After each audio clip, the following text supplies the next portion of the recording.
Good morning, students. Today we are going to start chapter number 5, the respiratory system. Respiration. The process of release of energy, that is in the form of ATP, by breaking down glucose present in the digested food. The reaction for the respiration is as glucose, which is present in the food, plus oxygen that we breathe in, gives carbon dioxide, water vapors, and ATP, the energy which we use for doing the various life processes. The full form for ATP is adenosine triphosphate. In the absence of oxygen, the incomplete breakdown of glucose takes place and it releases less amount of energy which is produced in this particular reaction. There are two phases of respiration in human beings. First is breathing,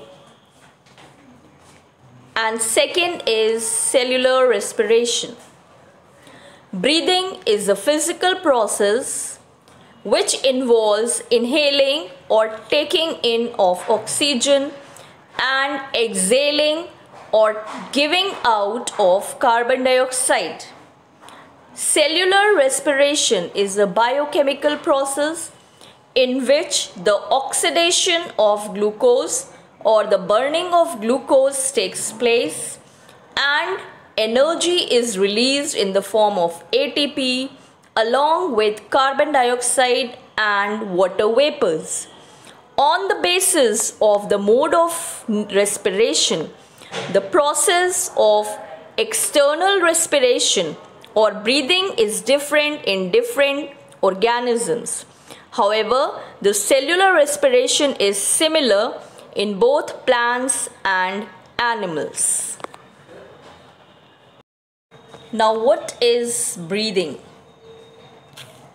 In breathing, the oxygen is inhaled from the environment. We take in oxygen from the air, and exhalation of carbon dioxide, that means carbon dioxide is released from our bodies.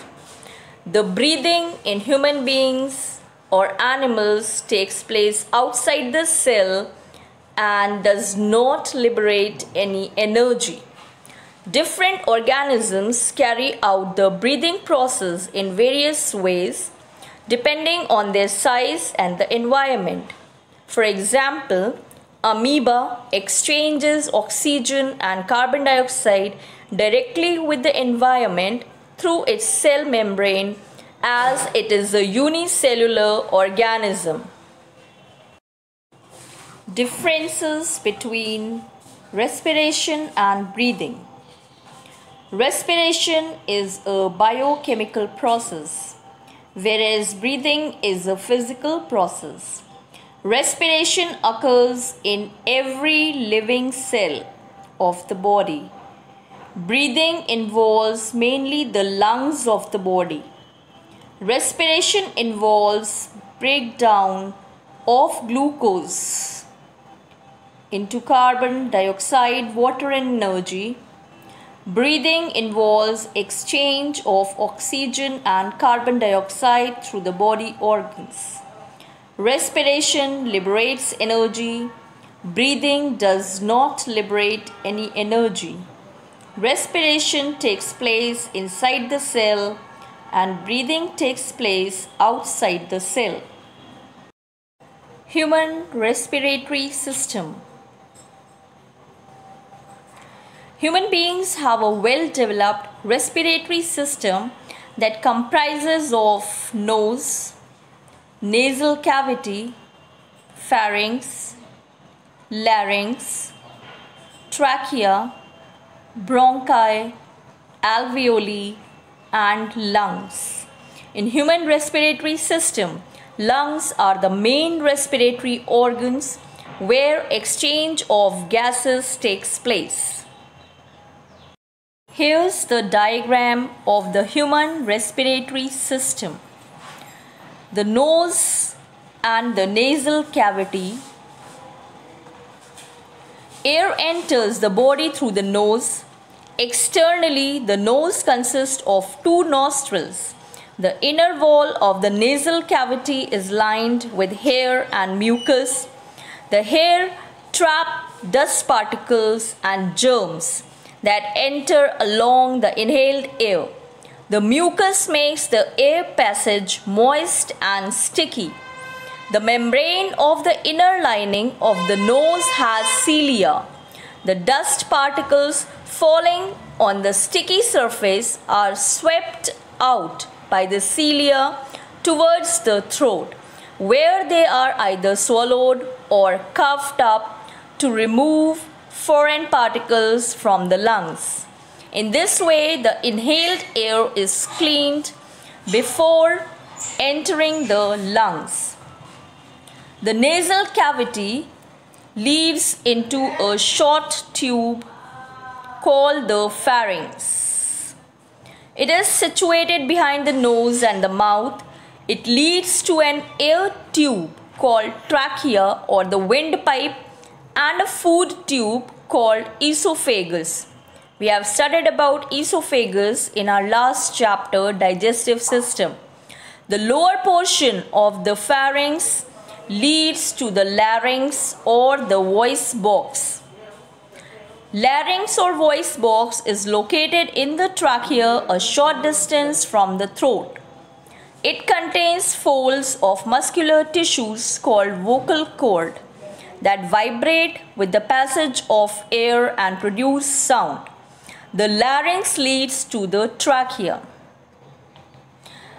The trachea is a long muscular tube extending from the larynx in the neck to bronchi in the thoracic cavity. The front opening of trachea, called glottis, is guarded by a muscular flap called epiglottis. This epiglottis closes the trachea at the time of swallowing of food. The walls of the trachea have C-shaped cartilaginous rings that prevent the trachea from collapsing. The cells lining the trachea along have cilia which move the dust particles away from the lungs. Trachea runs in the middle of the chest up to a short distance between the two lungs, where it divides into two bronchi or bronchus. The left bronchus and the right bronchus. After passing through the trachea, the air enters each bronchus and finally enters the lungs. In the lungs, air is pulled into fine branches of bronchi and eventually enters microscopic branches called bronchioles. The bronchioles are slightly thicker than the bronchi. The cilia lining the bronchi and bronchioles also help to remove the small foreign particles. And last, the lungs. They are a pair of spongy, elastic organs. They lie in the thoracic cavity, protected by the rib cage, and rest on a muscular sheet called the diaphragm. The lungs are protected outside by two membranes called outer pleura and inner pleura. The space between the two membranes is filled with a fluid called pleural fluid. It keeps the lung surface moist for easy diffusion of gases. The pleural fluid also provides lubrication for expanding and contracting the lungs so that the lungs are protected from any damage due to friction. Both the lungs occupy the maximum space of the thoracic cavity. They are located close to the thoracic wall and their lower parts rest on the diaphragm.